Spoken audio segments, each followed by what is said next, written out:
안녕하세요. 오늘은 저와 제 며느리 사이의 충격적인 비밀 이야기를 하려고 해요. 집이 감옥같이 느껴졌던 제 지난날 이야기예요. 저는 이종수라고 합니다. 지금 제 나이는 75, 서울 외곽의 오래된 아파트에서 살고 있습니다. 이 아파트는 해가 잘 드는 남향이었고 앞마당 대신 작은 공터가 있어 낮이면 아이들 소리가 들리곤 했습니다. 지금은 재건축 이야기가 돌아서 중개사 사무실에서 흰 봉투에 서류 넣는 소리와 언제 철거인가 하는 소문만이 골목을 떠돕니다. 하지만 제겐 그 집이 곧바로 추억입니다.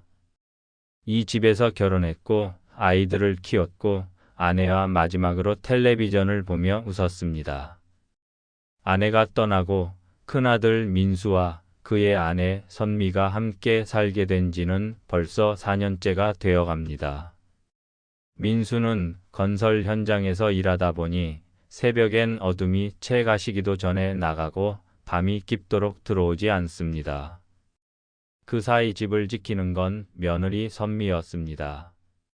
선미는 약국에서 일하며 하루 종일 서 있느라 다리가 퉁퉁 부어도 저녁이면 늘 밝은 목소리로 아버님, 저녁 드셨어요? 하고 먼저 물어봤습니다. 밥상엔 늘 김이 모락모락 났고 반찬은 어쩜 그리 제 입맛에 맞는지 묵은지에 꽁치조림, 된장국에 마늘쪽 무침까지 딱 제 세대가 좋아하는 맛이었죠. 저는 그럴 때마다 선미야, 너 바쁜데 이렇게까지 할 필요 있니? 하면 그 애는 꼭 웃으며 아버님이 그래도 건강하셔야죠. 전 이런 게 좋아요. 하곤 했습니다. 그런 말을 들을 때면 문득 젊은 날 제 아내가 떠오르곤 했습니다. 손재주 좋고 가족 챙기기에 살뜰했던 그 사람처럼 선미도 언뜻 보면 닮은 구석이 많았습니다. 심지어 제 낡은 외투 단추가 떨어졌을 때는 퇴근하고 와서 늦은 밤에 조용히 꿰매 놓았더군요. 그 다음 날 아침 마치 아무 일도 없었다는 듯. 이제 단추 안 떨어질 거예요. 오늘은 바람이 차니까 꼭 입고 나가세요. 그 한마디에 제 마음이 어찌나 따뜻했던지. 아, 이 녀석 참 됐구나 싶었죠. 어느 날은 제가 외출 후 늦게 들어오자 식탁 위에 쪽지가 하나 놓여 있었습니다. 아버님, 혹시 저녁 못 드실까 봐 미역국 끓여 놨어요. 불은 껐으니까 데워서 드세요. 그 글씨가 얼마나 단정하고 곱던지 그날 밤 혼자 미역국을 데워 먹으면 목이 메었습니다. 요즘 세상에 이런 며느리가 있을까 싶었죠. 선미는 그야말로 하늘이 내린 며느리 같았습니다. 그녀의 말 한마디, 손끝 하나에도 정성이 배어 있었죠. 첫 번째는 명절날 이야기입니다. 설날이 다가오자 선미는 회사에서도 휴가를 내고 며칠 전부터 장을 봐두었습니다. 아침부터 전을 부치고 갈비를 재우고 떡국떡을 불리면서도 얼굴엔 웃음이 떠나지 않았죠. 민수가 옆에서 여보 그만해. 부모님들이 오히려 미안해 하시겠다. 하자 선미는 젓가락을 들고 저를 보며 웃었습니다. 아버님 명절인데 가족이 함께 먹는 게 얼마나 행복한 일인데요. 저는 이런 시간이 제일 좋아요.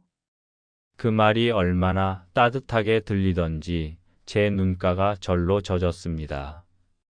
그날 저녁 선미가 직접 빚은 만두를 먹던 민수가 아버지, 우리 선미 요리 진짜 늘었죠? 하며 자랑스럽게 웃을 때 저도 그래, 우리 며느리 손맛이 최고야. 하고 따라 웃었습니다.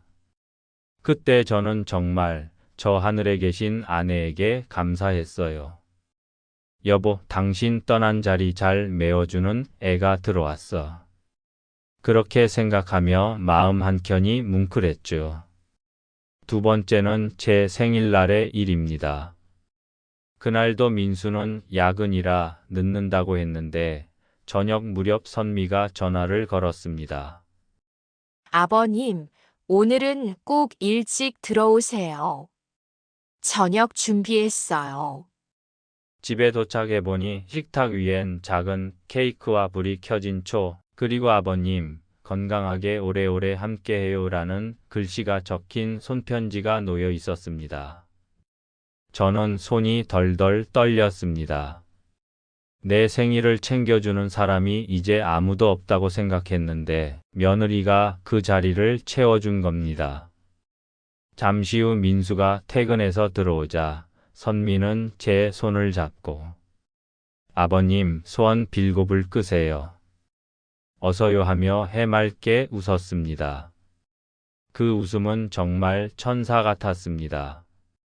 민수는 그 모습을 보며 우리 선미는 진짜 천사야 하더군요.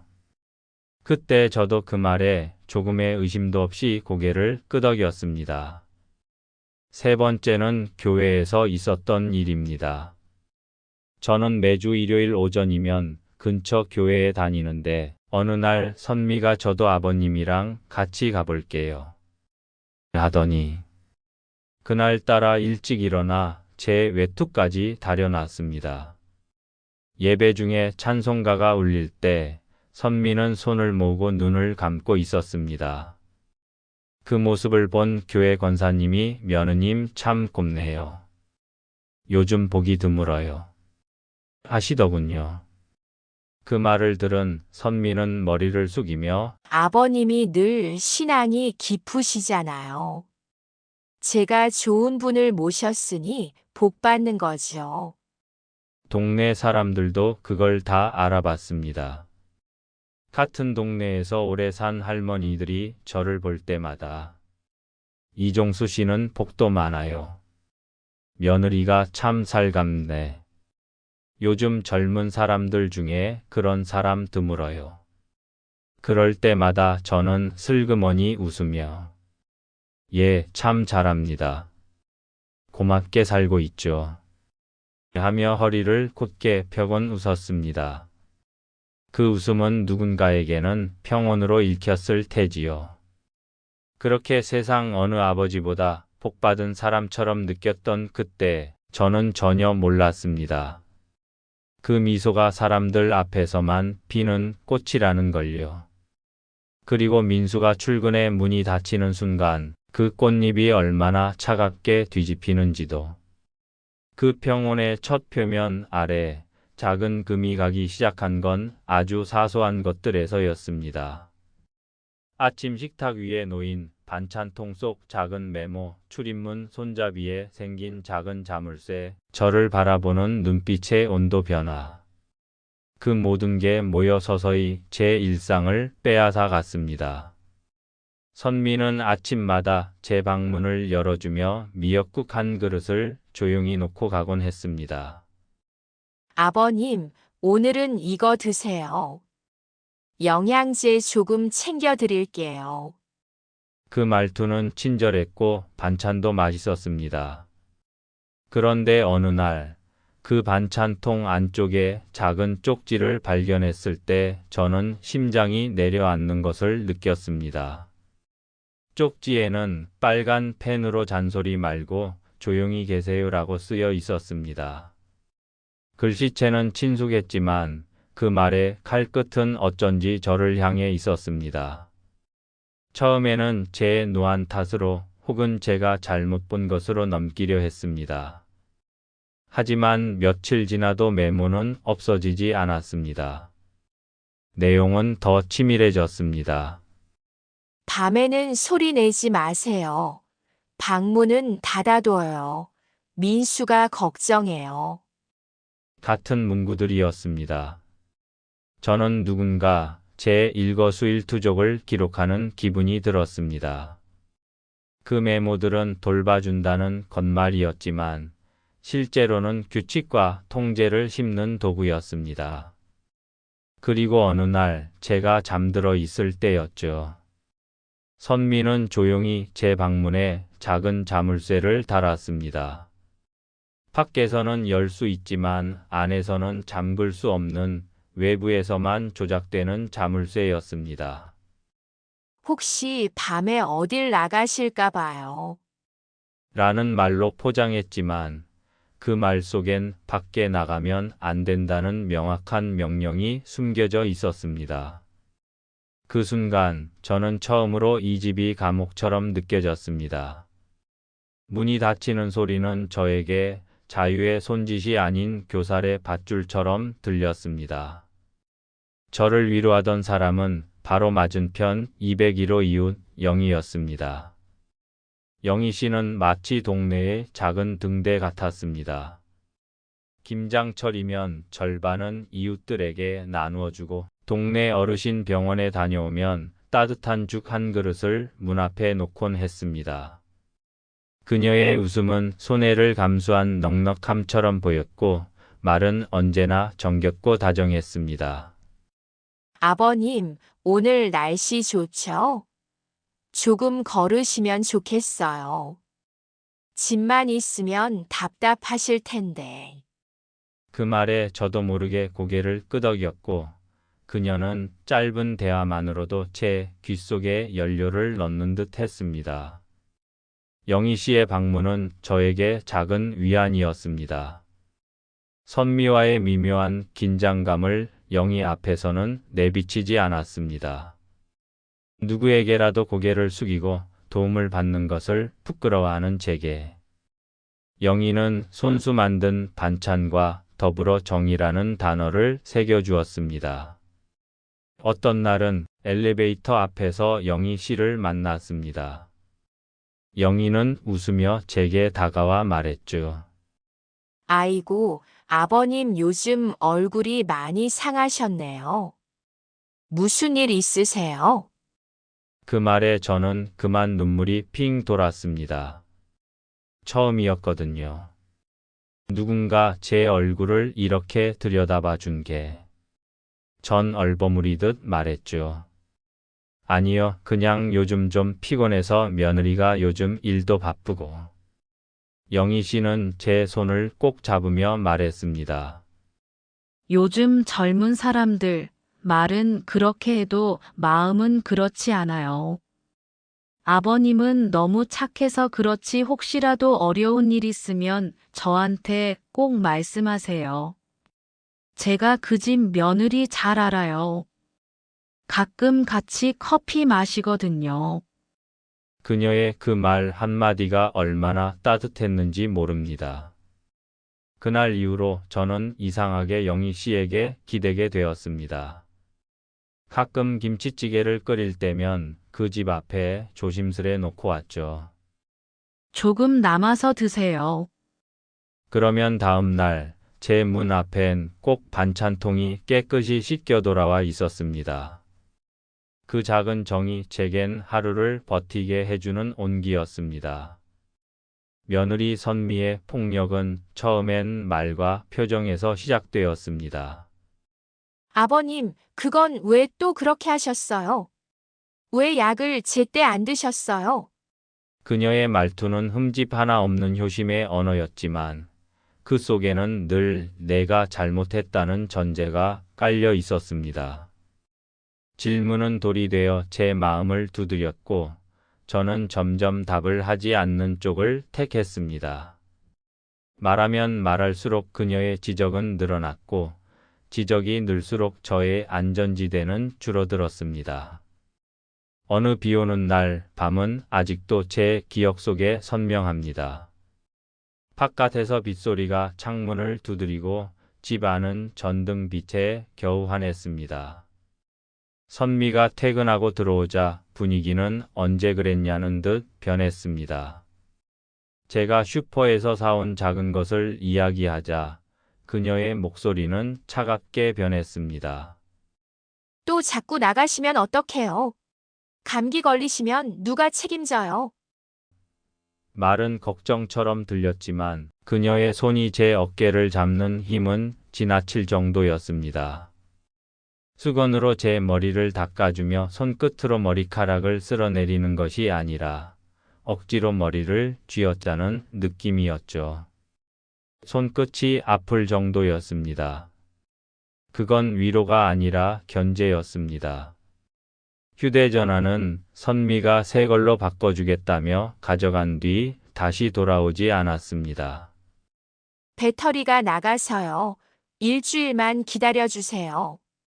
그 말은 비단 휴대전화만을 빼앗아 간 것이 아니었습니다. 누군가와 곧바로 연락할 수 있는 마지막 연결고리가 끊기는 순간 우리는 더욱 고립됩니다. 대신 선미가 제 방에 가져다 놓은 것은 작은 스마트 스피커였습니다. 말만 하면 음악 틀어드릴게요. 라는 말과 함께 말입니다. 낮에는 라디오처럼 들리던 그 기계의 푸른 불빛은 밤이면 감시등처럼 보였습니다. 제가 잠에서 깰 때마다 그 불빛이 깜박이었고 저는 누군가의 듣는 귀가 제 방 안에 상주한다고 느꼈습니다. 작은 일상의 조각들이 모여 제 세계를 바꿔놓았습니다. 식탁 위에 놓인 빈 그릇, 방문 앞에 자물쇠, 창가에 놓인 오래된 재봉틀 소음처럼 들려오는 이웃 소란들. 모두가 어느새 감정의 온도를 낮추고 있었습니다. 그 와중에도 영희는 계속 저를 위로했습니다. 그녀의 손길은 때로는 정성스러웠고 때로는 지나치게 치밀했습니다. 제가 선미와 다투면 영희는 아버님을 위해서라며 선미의 행동을 옹호했습니다. 그 옹호는 저를 더 깊은 외로움으로 밀어넣었습니다. 밤마다 저는 옛날 생각을 합니다. 아내와 나눴던 밥상, 아이들 웃음소리, 텔레비전에서 흘러나오던 코미디의 대사들. 그 모든 것은 먼 필름처럼 돌아갑니다. 그런데 지금의 필름 속엔 낯선 조연들이 끼어들었습니다. 누군가는 희미한 빛으로 보이고 누군가는 그림자로 다가옵니다. 그리고 저는 점점 제 목소리를 잃어갑니다. 옛날엔 누군가를 위로해줄 힘이 있다고 여겼는데 이제는 누군가의 위로를 빌려야만 숨을 쉴 수 있게 되었습니다. 이 집이 제게 준 가장 잔혹한 변화는 스스로를 믿지 못하게 된 것입니다. 누군가가 계속해서 내가 기억이 안 나서 그래라고 말하면 자신이 무엇을 했는지 무슨 말을 했는지까지 의심하게 됩니다. 제 손을 잡아주는 듯한 선미의 친절이 때로는 칸막이 뒤에서 저를 재단하려는 계산처럼 보였습니다. 그 계산 속에는 언젠가 찾아올 재건축 분양의 이익 혹은 제 명의에 남아있는 적지 않은 예금 이야기가 살포시 깔려 있었습니다. 저는 그 가능성을 믿고 싶지 않았습니다. 그러나 사람은 작은 신호들로부터 큰 그림을 그려내는 동물이기도 합니다. 그럼에도 불구하고 영희의 말 한마디에 마음이 녹아내리던 저를 부정하진 못합니다. 아버님, 제가 곁에 있으니 걱정하지 마세요. 그 말은 밤에 문 앞에 놓인 따뜻한 죽 한 그릇보다 더 큰 위안이었습니다. 문제는 그 위안이 진심인지 아니면 누군가의 연기인지 알 수 없다는 것이었습니다. 저는 그 의문을 묻지 않았습니다. 묻는 순간 현실이 드러날까봐 저는 침묵을 선택했습니다. 겉으로는 평온하고 남들은 부러워하지만 안으로는 서늘한 기류가 도사리는 삶. 이 평온의 그림자 속에서 저는 서서히 갇혀가고 있었습니다. 그날도 마찬가지였습니다. 저녁밥을 먹고 설거지를 마치자 며느리 선미는 손에 걸레를 쥐고 제 방문을 쾅 열었습니다. 아버님, 또 먼지 쌓였어요. 대체 하루 종일 뭐 하세요? 청소 좀 제대로 좀 하시라고요. 그녀의 말투엔 늘 가시가 돋아 있었습니다. 전 한 번이라도 수고했어요. 쉬세요 같은 말을 들어본 적이 없습니다. 그저 불편한 존재, 재개발이 끝나면 내쫓아야 할 방해물로만 저를 보는 눈빛이었죠. 그날도 변명조차 하지 못했습니다. 내가 곧 닦을게. 입을 떼자마자 며느리는 걸레를 제 얼굴 앞에 휙 던졌습니다. 걸레에서 퍼지는 락스 냄새에 눈물이 찔끔 났습니다. 닦을 거면 말로만 하지 말고 지금 하시라고요. 나 일하느라 피곤하단 말이에요. 며느리는 그렇게 말하고 문을 쾅 닫고 나갔습니다. 그 소리에 천장이 흔들렸습니다. 아들은 그때 회사에서 아직 돌아오지 않았습니다. 늘 그랬듯이 며느리는 아들이 없을 때만 제게 짐승처럼 달려들었죠. 옆집 영희는 매일같이 제게 다가와 며느리 선미의 근황을 이야기해 주었습니다. 선미 씨가 요즘 스트레스가 많대요. 남편이 아버님한테 너무 신경 쓰라고 한다고요.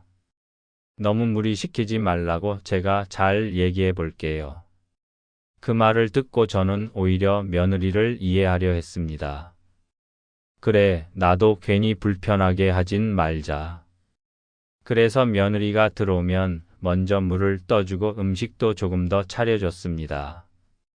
하지만 며느리는 그럴수록 더 차갑게 굴었습니다.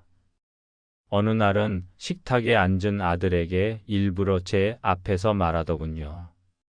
아버님이 또 숟가락 들기 전에 국을 다 식게 만들어 놨어요. 나 정말 힘들어요. 이런 집안 살림. 그녀의 말에 아들은 그저 한숨만 쉬었습니다. 그리고 제게 말했죠. 아버지, 그냥 좀 조심해요. 선미가 요즘 예민하니까. 그 말은 제 가슴에 박혔습니다. 예민하니까. 그 한마디가 모든 걸 정당화해주는 면죄부처럼 느껴졌습니다. 어느 날 현관문을 두드리는 소리가 났습니다. 아버님 저예요. 옆집 영희요. 영희는 언제나 밝은 목소리로 절 불렀습니다. 짙은 퍼머머리에 진한 분을 바르고 늘 앞치마를 두른 채 들고 오는 것은 김치 한 통, 미역국 한 냄비였습니다. 아버님, 요즘 입맛 없다고 하셔서요. 제가 좀 끓였어요. 그녀의 손끝은 언제나 따뜻했습니다. 동네 사람들도 영희를 칭찬했죠. 영희 씨는 진짜 천사야. 혼자 사는 어르신들 다 챙기잖아. 저도 그렇게 믿었습니다. 그녀가 제 얘기를 들어주는 몇 안 되는 사람이었으니까요. 며느리에게 당한 일을 조심스럽게 털어놓은 적도 있었습니다. 영희 씨, 나 말이야 요즘 며느리가 좀 이상해. 나한테 소리도 지르고 손찌검도. 그 말을 듣는 그녀의 표정은 처음엔 놀라는 듯 하더니 이내 미묘하게 바뀌었습니다. 아이고, 아버님 그거 혹시 오해 아닐까요? 며느리가 얼마나 착한데요. 사람들 앞에서 그렇게 자상하잖아요. 그녀는 제 손등을 토닥이며 웃었습니다. 그 무렵 영희 씨는 제게 다정하게 다가와 이렇게 말했습니다. 요즘 연세 드신 분들, 조금만 서운해도 크게 느끼시잖아요. 제가 선미 씨한테 말은 잘 해볼게요. 그 말에 안심이 됐습니다. 누군가 내 편이 되어주는 것 같았거든요. 그날 이후로 선미의 말투는 완전히 달라졌습니다. 아들이 있을 땐 상냥한 천사였던 그 입술이 아들이 나가고 문이 닫히는 순간 날카로운 칼날로 바뀌었습니다. 민수가 출근하는 아침. 현관문이 닫히는 철컥 소리가 나면 그때부터 집 안의 공기가 변했습니다. 방금 전까지만 해도 아버님, 오늘은 고등어 구웠어요. 식으니까 바로 드세요. 하며 웃던 목소리가 순식간에 싸늘하게 가라앉았죠. 아침은 알아서 챙겨 드세요. 나도 일 나가야 돼요. 그 말투엔 존칭도 정성도 없었습니다. 어느 날은 약국 쉬는 날이라며 하루 종일 집에 있었는데 제가 TV를 조금 크게 틀었다는 이유로 리모컨을 확 낚아채더니 소리를 꺼버렸습니다. 아버님, 이 시간에 이런 거 보실 시간 있으면 운동이라도 좀 하세요. 맨날 방에 틀어박혀 있지 말고. 말은 그렇게 해놓고 현관문은 굳게 잠갔습니다. 집 밖으로 나가려 하면 잠깐만요, 아버님. 약속 있으세요? 하며 제 앞을 가로막기도 했죠. 아버님, 너무 선미 씨 미워하지 마세요. 그 애도 요즘 재건축 문제로 스트레스가 많대요. 아드님도 그렇고 아버님이 조금만 이해해 주시면 좋을 것 같아요. 그녀의 말이 이상하게도 늘 며느리의 편을 들고 있다는 걸. 그때는 왜 몰랐을까요? 나는 그저 사람이 너무 외로워서 누군가 내 이야기를 들어주는 게 고마웠던 겁니다. 그래서 영희 씨가 남긴 힘내세요라는 말 한마디에도 며칠은 버틸 힘이 생겼습니다. 그날 밤, 전 몰래 거실에 나와 창밖을 봤습니다. 아파트 단지엔 붉은 네온이 깜빡이며 재건축 추진위원회 현수막이 걸려 있었죠. 저희 집은 40평대의 낡은 아파트. 민수가 결혼하고부터 이 집은 돈 냄새가 나는 집이 되어버렸습니다. 며느리는 아들 앞에선 늘 고운 말씨였지만 아들이 출근하고 문이 닫히는 순간 며느리의 표정은 바뀌었습니다. 며느리는 제 방문을 열고 다짜고짜 말했습니다. 아버님, 이제 재건축되면 여긴 제 이름으로 바꿀 거예요. 아버님은 그냥 조용히 계세요. 괜히 딴소리 하지 마시고요. 내가 죽기 전까지는 이 집은 내 명의야. 내 이름으로 바꿀 순 없지. 그 말이 끝나기가 무섭게 그녀의 손이 날아왔습니다. 이 노인네가 아직도 정신을 못 차렸어. 손바닥이 내 볼을 때리는 소리가 공기를 찢었습니다. 얼굴이 화끈거렸습니다. 며느리는 침대 위에 걸레를 던지고 말했습니다. 다음엔 말로 안 할 거예요. 진짜로 요양원 보내버릴 테니까 알아서 해요. 며느리는 그렇게 나가며 현관문을 쾅 닫았습니다. 순간 저는 바닥에 주저앉아 두 손으로 얼굴을 감쌌습니다. 귀에는 그녀의 말이 메아리처럼 울렸습니다. 요양원 보내버릴 테니까. 또 한 번은 제가 세탁기 조작을 잘못해 옷을 헝클어 놓은 날이었어요. 며느리는 말없이 다가와 젖은 옷을 바닥에 내던졌습니다. 이걸 사람이 한 짓이라고 해요. 나 일하러 나가기 전에 당신 같은 사람 빨래까지 해야 돼요. 그 말이 어찌나 독하던지 그날 밤엔 혼자 이불을 덮고 한참이나 울었습니다. 하지만 무서운 건 따로 있었습니다. 아들이 집에 돌아오는 순간 며느리는 완전히 다른 사람이 되었습니다. 현관문이 열리는 소리가 들리자마자 표정이 부드러워지고 목소리가 달콤해졌습니다. 여보 오셨어요? 아버님이 오늘 저녁 드시기 힘들어 하셔서 제가 죽을 좀 끓여드렸어요. 며느리의 목소리엔 꿀이 떨어졌습니다. 아들이 제게 다가와 묻습니다. 아버지, 선미가 잘 챙겨드리죠? 저는 잠시 말을 잃었습니다. 며느리는 제 뒤에서 살짝 고개를 기울이며 미소를 지었습니다. 그 미소는 분명 아들에게는 살가운 며느리의 미소였지만 제게는 입 다물라는 경고처럼 보였습니다. 그날 밤 아들이 씻으러 들어가자 선미는 냉장고 문을 쾅 닫으며 제 쪽을 흘겨봤습니다.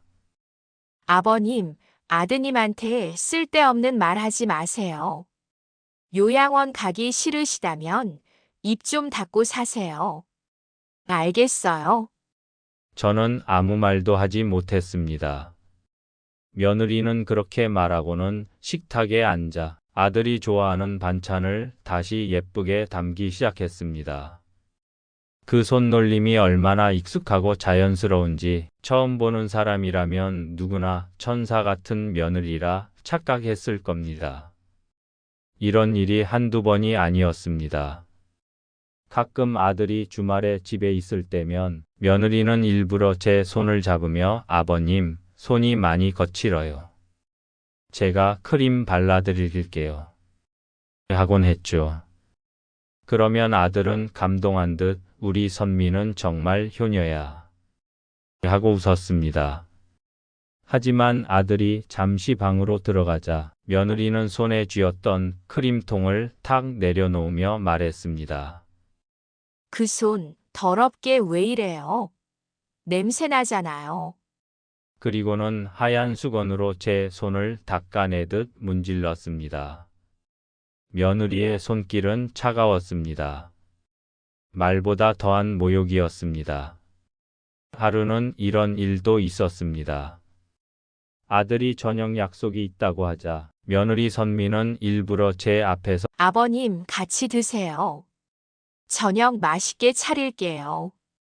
하더니 아들이 나간 뒤 냉장고 문을 열고 반찬은 냉장고에 있으니까 알아서 드세요. 나는 나가서 친구 만나고 올게요. 하며 나가버렸습니다. 그날 저는 찬밥 한 덩이에 고추장 한 숟갈을 비벼 먹으며 TV 소리를 줄이고 한숨만 내쉬었습니다.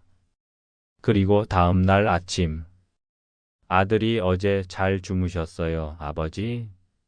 하고 물을 때 며느리 선미는 제 옆에서 환하게 웃으며 말했습니다. 아버님이 늦게까지 드라마 보시더라고요. 제가 따뜻한 물 데워드리고 잤어요. 그 순간 저는 그저 고개만 끄덕였습니다. 거짓말이라는 걸 뻔히 알면서도 아들에게 진실을 말하는 게 더 두려웠습니다. 며느리의 표정, 그 눈빛, 그 냉기 어린 목소리의 기억이 머릿속에 깊이 새겨져 있었으니까요. 그날 밤 저는 영희 씨에게 전화를 걸었습니다. 손이 떨려 번호를 제대로 누르지도 못했죠. 영희 씨, 나 좀 힘들어요. 그녀는 잠시 침묵하더니 부드럽게 말했습니다. 아버님, 내일 제가 들를게요. 선미랑도 얘기 좀 해볼게요. 너무 혼자 버티지 마세요. 다 잘 될 거예요. 그녀의 말에 저는 이상하게도 마음이 놓였습니다. 하지만 그게 제 인생의 가장 어리석은 안심이었습니다. 영희의 온기가 항상 제 편이었다고 믿었지만 자세히 들어보면 영희의 말은 늘 며느리 선미를 감싸는 쪽으로 흘렀습니다. 제가 며느리의 말투가 차가워진 것을 살짝 이야기하면 영희는 미소로 그 말들을 가볍게 치워버렸습니다. 선미 씨는 워낙 깔끔한 성격이셔서 그래요. 다 선을 위해서 그러는 거예요. 그 말은 저를 안심시키는 듯 했지만 동시에 제 의심을 눌러버리는 마취제 같았습니다. 세상에 믿어선 안 되는 온기라는 게 있더군요. 그게 바로 영희 씨의 온기였습니다. 왜냐면 그날 이후부터 영희 씨는 며느리의 그림자처럼 제 주변을 맴돌기 시작했으니까요. 며칠 뒤 영희 씨가 진짜로 집에 찾아왔습니다. 손에는 과일 바구니를 들고 있었어요. 며느리는 그 모습을 보고는 얼굴에 쌍미소를 지었습니다. 어머 언니, 웬일이에요? 갑자기 이런 귀한 손님이. 그녀의 그 밝은 목소리, 제가 아는 그 며느리의 목소리가 아니었습니다. 며칠 전 나를 때리던 그 냉랭한 표정은 어디로 갔는지 그녀는 순식간에 천사처럼 변해 있었습니다. 아버님, 인사드려요. 우리 영희 언니예요. 저랑 교회도 같이 다니고 요즘 제가 의지도 많이 하는 분이에요. 전 멍하니 그 두 사람을 번갈아 바라봤습니다. 영희 씨가 선미랑 친하다고? 이 세상에서 제 편 같던 단 한 사람, 그 영희가 바로 며느리의 절친이었다니 머릿속이 하얘졌습니다. 아이고, 아버님 이렇게 직접 뵈니까 더 반갑네요. 우리 선미한테 말씀 많이 들었어요. 효심 깊은 분이라고요. 그녀는 내 손을 덥석 잡으며 살갑게 웃었습니다. 하지만 그 손끝이 유난히 차갑게 느껴졌습니다. 그날부터였습니다. 그 두 사람은 나를 둘러싼 완벽한 연극을 짜기 시작한 게, 영희가 돌아가고 난 후 며느리는 식탁에 앉은 제게 젓가락을 내던지며 말했습니다. 아버님, 이제 동네에 이상한 말 좀 안 퍼뜨리셨으면 좋겠어요. 그녀의 목소리는 낮고 단단했습니다. 누구랑 얘기했는지 다 알아요. 영애 이모가 다 말씀해 주셨어요. 그 순간 심장이 철렁 내려앉았습니다. 그날 밤 저는 거실 불빛이 오랫동안 꺼지지 않는 옆집 영희의 창문을 보았습니다. 커튼 사이로 비친 그녀의 실루엣은 무언가를 응시하는 눈빛처럼 보였습니다. 그 순간 저는 기묘한 감각을 느꼈습니다. 누군가 밖에서 제 생활을 관찰하고 있고, 그 관찰의 목적이 과연 선한 관심일까 하는 의문이 들었습니다. 그런데도 저는 영희에게 또 기대고 싶었습니다.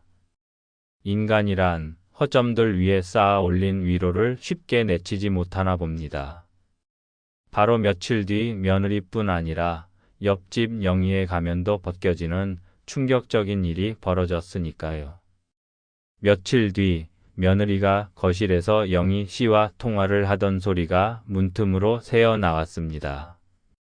목소리는 낮았지만 단어 하나하나가 내 귓속에 그대로 박혔습니다. 영애 언니, 그 노인네 완전 순진해서 아무 말도 못해요. 남편 앞에선 꿀 먹은 벙어리라니까. 내가 중간에서 잘 얘기만 해줘요. 아버님 요즘 정신이 좀 오락가락한다고. 그러면 남편도 내 말만 믿을 거야. 그 뒤로 영희는 더 자주 찾아왔습니다. 하지만 예전의 다정한 눈빛은 사라지고, 영희는 제가 하는 말마다 그런 생각은 하지 마세요, 아버님. 며느리가 참 좋은 사람인데 왜 그렇게 의심하세요? 라며 웃었습니다. 그 웃음이 어딘가 불길했습니다. 영희는 며느리 편을 들며 은근히 저를 불안정한 노인으로 몰아갔습니다. 아버님, 요즘 기억도 가끔 헷갈리신다면서요? 제가 선미한테 들었어요. 요양원 같은 데 가면 훨씬 편할 거예요. 영희의 말이 내 귀에 닿을 때마다 나는 마치 벽 안에 갇혀버린 기분이었습니다. 말을 해도 누구도 믿어주지 않았습니다. 아들에게 용기를 내어 얘기했지만 아들은 늘 고개를 저었습니다. 순간 숨이 막혔습니다. 내가 지금 제 집에서 미친 사람 취급당하려는 건가? 며느리의 말끝마다 독이 묻어 있었습니다. 하지만 그 말을 들었다고 말할 수도 없었죠.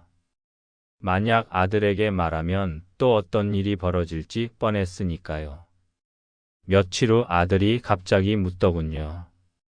아버지, 요즘 약은 잘 챙겨 드세요? 약이라니? 선미가 그러는데 아버지 요즘 자꾸 물건 두고 깜빡하신다며. 혹시 검진이라도 받아보셔야 하는 거 아니에요? 그 말을 듣는 순간 가슴이 철렁 내려앉았습니다. 아니야, 난 멀쩡해. 하지만 내 아들의 눈에는 이미 의심이 깃든 표정이 보였습니다.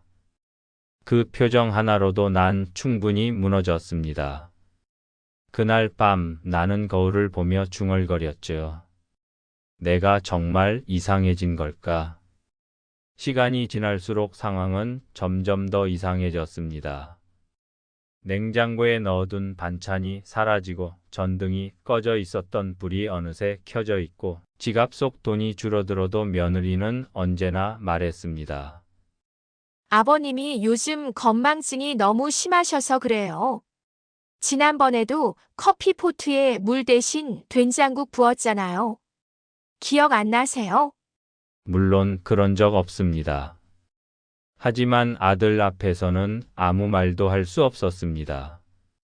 말을 꺼내는 순간 선미는 곧장 눈물을 흘리며 억울하다는 표정을 지었으니까요.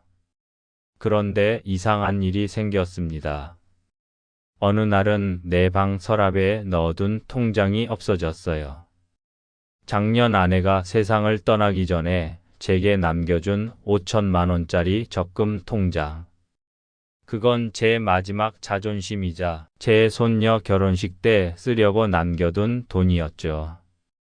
온 집안을 뒤져도 보이지 않았습니다. 그날 밤 며느리가 제 방에 들어와 말했습니다. 아버님, 또 뭐 잃어버리셨어요? 요즘은 자꾸 물건을 숨기시고선 저한테 탓하시네요. 며느리는 그렇게 말하며 살짝 웃었습니다.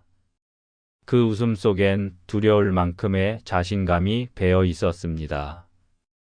그 순간 저는 확신했습니다. 그 통장 며느리가 가져간 거였습니다.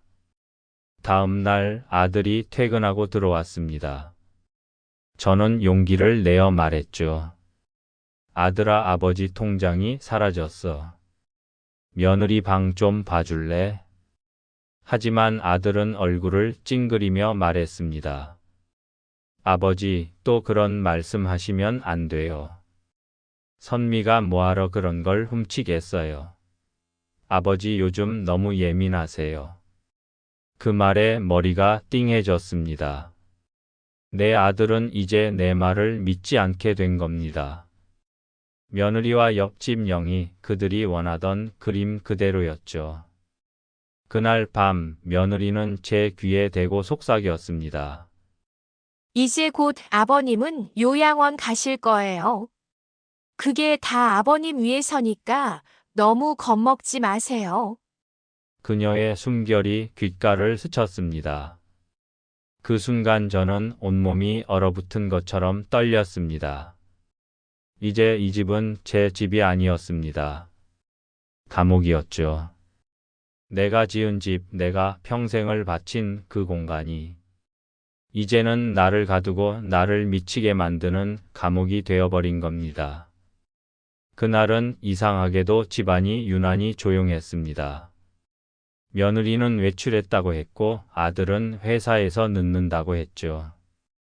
저는 그 틈을 타 방안을 정리했습니다. 하지만 그때였습니다.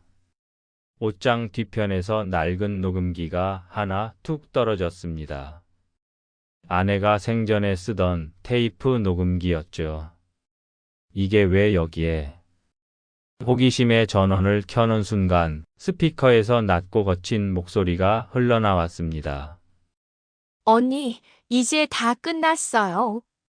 그 노인네 통장도 내 손에 있고 재건축만 끝나면 요양원 보내버릴 거예요. 남편 앞에선 그냥 착한 척만 하면 되잖아요. 그건 분명 며느리 선미의 목소리였습니다. 그녀의 비웃음, 그리고 그 뒤에 들린 다른 여자의 목소리. 잘했어. 그 사람 눈치 못 챌 거야. 아버님이 나한테 전화할 때마다 얼마나 웃긴 줄 알아. 세상 착한 척 하면서 속으론 얼마나 원망하던데. 그건 옆집 여자 영희 씨였습니다. 그녀들의 웃음소리가 한참 이어졌습니다. 하하, 이제 곧 우리가 이 집 주인이 되는 거야. 그 웃음이 내 귓속을 후벼 팠습니다. 손이 떨렸습니다. 이게 꿈이 아니었습니다. 그 둘이 짜고 있던 겁니다. 나를 무너뜨릴 계획을. 그날 밤 아들이 퇴근하자 저는 떨리는 손으로 그 녹음기를 건넸습니다. 아들아, 이거 좀 들어봐라. 아버지가 미쳤다고 생각하지 말고. 아들은 처음엔 귀찮다는 듯 이어폰을 꼽더니 테이프가 돌아가는 동안 얼굴이 점점 굳어졌습니다. 눈빛이 변했습니다. 테이프 속에서 들리는 며느리의 목소리, 그리고 영희의 웃음. 아들은 숨도 쉬지 못했습니다. 이게 뭐예요, 아버지? 내가 그동안 너한테 말해도 안 믿을까봐 그냥 참고 있었어. 하지만 이제 내가 직접 들었잖아. 잠시 침묵이 흘렀습니다. 그리고 현관문이 벌컥 열렸습니다. 며느리였습니다. 여보 나왔어. 아버님 밥 드셨어요? 그만해, 선미야. 뭐가요? 이거 들어봤어? 그가 테이프를 틀었습니다. 순간 거실에 울려 퍼지는 자신의 목소리에 며느리의 얼굴이 하얗게 질렸습니다. 그녀는 당황해서 리모컨을 집어들더니 테이프를 꺼버렸습니다. 그리고는 소리쳤습니다. 이건 조작이에요. 누가 녹음한 거예요? 아버님이 요즘 이상해요. 그치만 이건 진짜 아니에요. 하지만 아들은 이미 모든 걸 깨닫고 있었습니다. 그의 눈엔 분노와 배신이 섞인 눈물이 맺혀 있었습니다. 너 나까지 속였어? 여보, 나는 그저 거짓말하지 마. 내가 내 아버지 손찌검한 것도 다 녹음돼 있어. 그제야 며느리의 얼굴에서 가면이 완전히 벗겨졌습니다. 그녀는 소리를 지르며 제게 달려들었습니다. 당신이 다 망쳤어. 이 미친 늙은이 때문에. 그 순간 아들이 그녀의 손목을 잡았습니다. 멈춰. 한 발짝도 더 다가오지 마. 그 목소리는 처음 듣는 냉철한 분노의 목소리였습니다. 그리고 아들은 며느리의 얼굴에 싸대기를 때렸습니다. 설마 했는데 이중적인 년. 너랑은 끝이야. 아들은 곧장 경찰에 전화를 걸었습니다. 가정폭행 신고합니다. 증거 녹음 있습니다. 그날 밤 경찰이 집에 왔습니다. 며느리는 끝까지 오열하며 소리쳤습니다. 내가 뭘 그렇게 잘못했어요. 시아버지가 날 미워해서. 하지만 경찰이 테이프를 재생하자 며느리의 울음은 멈췄습니다. 대신 그녀 옆에 있던 영희 씨가 현관 앞에 나타났습니다. 잠깐만요. 오해예요. 제가 그저. 하지만 경찰은 영희에게도 조사를 요청했습니다. 녹음 속에서 그녀의 목소리가 또렷이 들렸으니까요. 그날 두 사람은 같은 순찰차에 나란히 앉아 끌려갔습니다. 창문 밖으로 보이는 며느리의 얼굴은 더 이상 천사의 얼굴이 아니었습니다. 탐욕과 두려움이 뒤섞인 추악한 얼굴. 며칠 후 아들은 제게 말했습니다. 아버지, 선미. 아니, 그 여자는 구속됐어요. 영희 씨도 공모 혐의로 조사를 받는데요. 나 너무 죄송해요. 아버지 말씀을 그렇게 믿지 못해서. 그 말을 들었을 때 저는 오히려 울지 않았습니다. 그저 창밖을 바라봤습니다. 단풍잎이 바람에 흩날리고 햇살이 따뜻했습니다. 그동안 잃었던 내 집의 온기가 조금씩 돌아오는 것 같았습니다. 며칠 후 동네 게시판엔 영희 씨의 거짓 기부금 사건이 뉴스로 떠돌았습니다. 옆집 영희는 주민의 돈을 횡령했다가 덜미를 잡혔죠. 그렇게 그 두 사람은 한나란시에 세상에 드러나 망신을 당했습니다.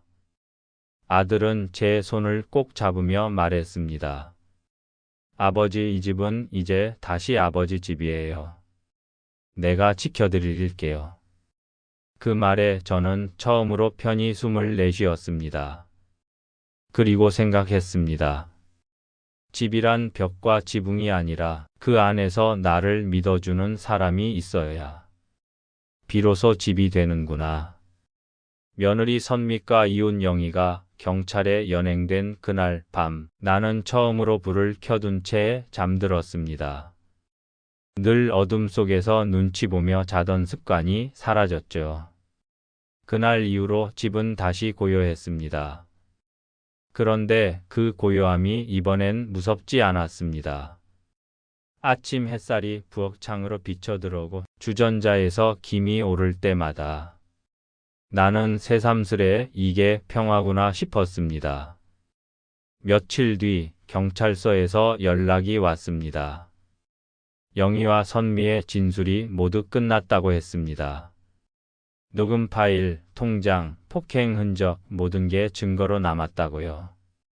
며느리 선미는 특수폭행과 재산 갈취 미수, 옆집 여자 영희는 사기 및 공모 혐의로 각각 구속됐습니다. 기사가 인터넷에 떠돌기 시작했죠. 이웃과 며느리 공모, 70대 노인 재산 노려 폭행. 동네 선행 여성 알고 보니 사기 공모범. 그 제목들을 보며 마음이 참 묘했습니다. 분노보다 먼저 허탈함과 쓸쓸함이 밀려왔습니다. 도대체 사람 마음이 어쩌다 이렇게까지 되나.